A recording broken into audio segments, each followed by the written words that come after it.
Ya, sebelum saya ke Bang Aristo, saya sudah tersambung dengan paman dari Eliezer, Pak Royke Pudihang. Selamat malam. Malam. Ya, baik. Pak, saya mau nanya ini Pak, bisa diceritakan lagi ketika keluarga dengar vonis ini, seperti apa suasana ketika menonton vonis ini? Bagaimana Bapak bisa menceritakan rasa kebahagiaan keluarga ini seperti apa Pak? Ya, terima kasih Bu. Saya atas nama keluarga Richard Eliezer Pudiang Lumiu yang ada saat ini dan tadi kami sudah menonton vonis untuk Richard Eliezer. Uh, Berterima kasih kepada Tuhan atas apa yang terjadi tadi. Dan atas nama keluarga besar juga kami berterima kasih kepada Bapak Hakim Wahyu Imam Santoso yang sudah dan tim yang sudah memberikan hukuman yang seadil-adilnya untuk menekan kami Richard Eliezer. Pak Royke, tapi keluarga itu sempat pesimis tidak ya sebelum sidang bahwa bisa jadi Richard ini dihukum tinggi karena kan yang lainnya sangat tinggi ya Pak ya? Ya, kami keluarga tetap berharap Richard ini akan tetap mendapat keadilan. Sebab kami yakin Richard ini dia sudah berkata apa adanya, dia sudah berkata jujur. Dan kami yakin dan percaya Richard ini adalah seorang justice kolaborator. Dia sudah berkata apa yang dia tahu dan kami tetap yakin percaya Richard Eliezer Pudiang Lumiu tetap akan ditolong oleh Tuhan. Dan untuk kami nonton tadi untuk sidang vonis, kami tetap yakin dan percaya Richard Eliezer tetap akan mendapat keadilan dari Bapak Hakim yang mulia. Oke, Pak Royke, salah satu hal yang meringankan keponakan Anda untuk mendapat vonis ringan ini adalah pengampunan maaf dari keluarga Joshua.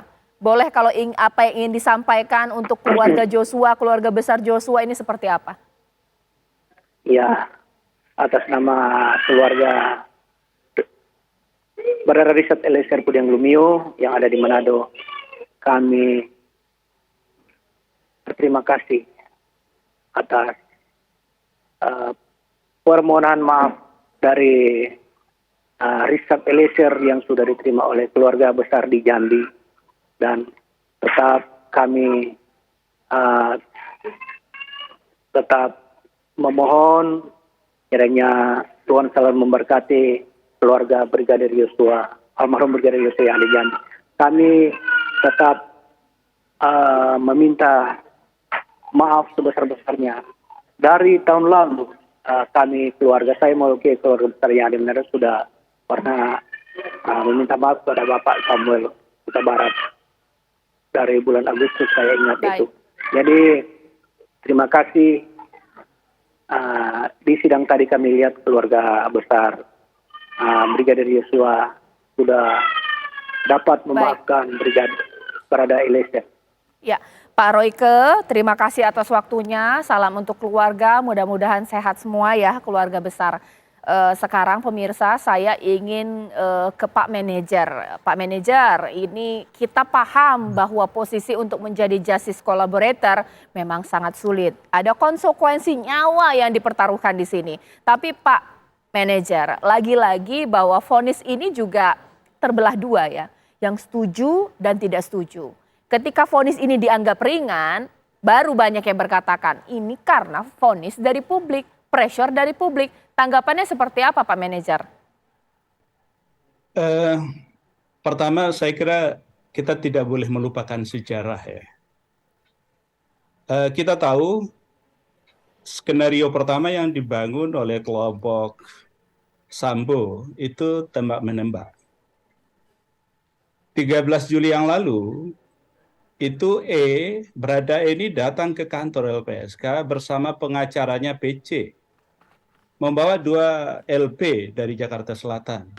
1 388 pembunuhan, yang kedua kekerasan seksual. Waktu itu kita meyakini bahwa berdasarkan pengalaman kita di LPSK, kita sampaikan ke Brada waktu itu, Anda nggak bisa kita lindungi kalau sebagai pelaku. Kecuali kalau Anda mau jadi pelaku yang mau kerjasama. Dengan catatan Anda bukan pelaku utama. Kemudian yang kedua, Anda punya komitmen untuk bekerja sama dengan aparat penegak hukum. Untuk membuka kasus ini seterang-terangnya. Gitu. Belum diambil tuh, Mbak. Baru kemudian Presiden ngomong sampai 4 kali, kasus ini harus diselesaikan. Nggak pernah, Mbak, dalam saya 30 tahun di dunia hukum ya, di perguruan tinggi tidak pernah kita mendengar ada peristiwa hukum seperti ini sampai 4 kali Presiden punya direct langsung. Gitu. Yang kedua, ketika misalnya Kapolri mengumumkan pembentukan tim sus saja, itu Kapolri berdiri sampai 3-4 kali didampingi oleh 3 bintang 3 gitu loh. Pejabat utama. Artinya apa? Ini persoalannya bukan persoalan mati satu orang, bukan. Ini persoalannya persoalan serius. Gitu. Nah, karena itu kita mengatakan kepada Anda tidak bisa kita lindungi kalau sebagai pelaku kecuali mau jadi JC. Maka tanggal 8 Agustus, dia bikin pernyataan bahwa skenario pertama yang kemudian dibangun bahwa ini tembak-menembak, Richard kemudian ngomong bukan tembak-menembak, tapi penembakan, pembunuhan. Saya disuruh menembak, gitu loh. Maka itu kemudian kita kejar, kita yakinkan, Anda mau nggak jadi JC, gitu loh. Nggak mudah meyakinkan dia itu. Baik. Seorang Bradaya, anak muda, pangkat paling rendah di kepolisian. Siapa tadi, Mas? Siapa tadi narasumber? Mas Aristo. Kalau apple to apple dengan Ricky, Mas, Anda salah. Apa? Gimana? Ricky Ulangi itu lagi, Pak. Polantas, bukan merintah. Itu para militer di Brimob, pangkat paling rendah itu loh. Oke, siap. Dan itu secara psikologis kita pahami itu. Baik. Ricky itu bukan pernah kita dorong jadi JC, tapi kan dia nggak mau. Baik. Itu kemudian mengambil tanggung jawab. Ini supaya clear gitu loh. Baik. Supaya nanti jangan kasus pembunuhannya satu orang, bukan gitu. Coba kalau misalnya ini tidak jadi JC, coba kita bayangkan, Anda bisa bayangkan enggak gimana kasus ini? Gelap gulita, Mbak. Oh ya, Anda mengatakan itu kan keluarga menyampaikan, oh itu 340. Mbak, fakta persidangan itu di depan persidangan, bukan yang ngomong di luar. Nah, siapa yang punya akses? Itu itu berada itu loh. Dia mempertaruhkan semua, Mbak. Baik. Nyawa, reputasi dan masa depan gitu loh. Nah, karena itu LPSK memang kencang. Kalau kemudian ini tidak dipertimbangkan, maka jangan salahkan nanti publik itu tidak mau mengambil peran sebagai GC. Baik. Gitu. Jadi itu LPSK bersyukur, berterima kasih bahwa hakim itu kemudian memutuskan. Baik. Dan kalau tadi lagi, saya ingin meluruskan juga soal eksekusi. Iya, Pak Manajer, sudah ditangkap maksudnya.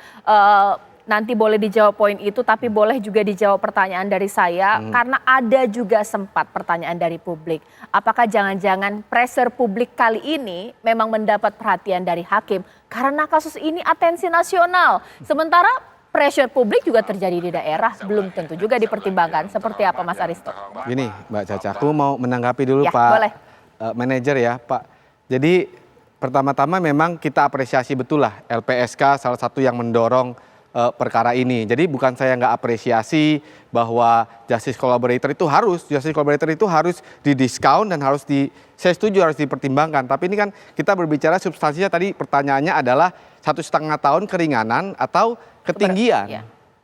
Keringanan apa enggak gitu kan pertanyaannya. Jadi gini, yang pertama saya tahu bahwa ada relasi kuasa, paramiliter, budaya patronase di birokrasi kepolisian itu sangat kental ya. Kita consider itu, tapi ada 2 hal juga yang tadi saya bilang kenapa itu, bahkan 3 hal kenapa itu menjadi keringanan. Saya ulang sedikit lagi.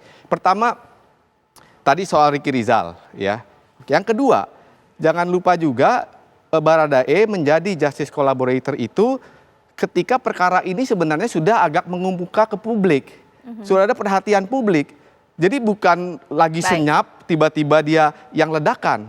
Itu kan nggak begitu konstruksinya. Nah oleh karena itu, itulah saya anggap agak keringanan. Yang terakhir tentu landscape, perbandingan dengan putusan-putusan yang sebelumnya. Nah tadi pertanyaannya apakah kali ini public exposure-nya karena atensi nasional kan begitu. Sudah pasti karena atensi nasional, makanya mengundang banyak perdebatan di TV, mengundang sahabat peradilan, ada tekanan publik, dan juga analisa saya ya, kita lihat politik hukumnya, ketika kita lihat sekarang birokrasi penegakan hukum yang menjadi sorotan cenderung korup, polisi bermasalah, Mahkamah Agung juga bermasalah, ada kejaksaan juga punya masalahnya. Nah, ada perkara seperti ini bisa dijadikan proyek percontohan dan etalase. Itu analisa saya. Singkat saja Pak Manajer, singkat saja, setelah vonis justice collaborator justru juga terancam nyawanya. Apakah tetap akan dilindungi oleh LPSK atau seperti apa? Kita punya pengalaman melindungi orang 9 tahun. Maka sesuai dengan tata tertib kita. Yang kedua yang perlu saya sampaikan, memang hakim mandatnya di Undang-Undang 48 2009 pasal 5 ayat 1, memang hakim dan hakim konstitusi wajib hukumnya menggali legal justice dan social justice itu. Jadi sebenarnya nggak ada yang keliru di situ. Kalau kita pertentangkan aspirasi publik, ya memang harus digali gitu loh. Nah karena itu ketika misalnya di TV One beberapa waktu yang lalu ditanya LPSK itu sebetulnya maunya angka atau mau huruf, kita jawab huruf bukan angka. Apa? Dia mesti, pilihannya cuma 3 kok bagi kita, itu yang kita sampaikan selalu. Mandat undang-undangnya begitu, bukan karena kata LPSK, bukan, kata undang-undangnya. Kalau dia GC, alternatif hukumannya itu 3. 1, dia dipidana percobaan atau pidana khusus dengan persyaratan tertentu atau dipidana lebih rendah dari atau lebih baik Pak Manajer. Ya, terima kasih Pak Manajer. Mohon maaf karena waktunya. Terima kasih Mas Aristo, terima kasih Pak Manajer. Mohon maaf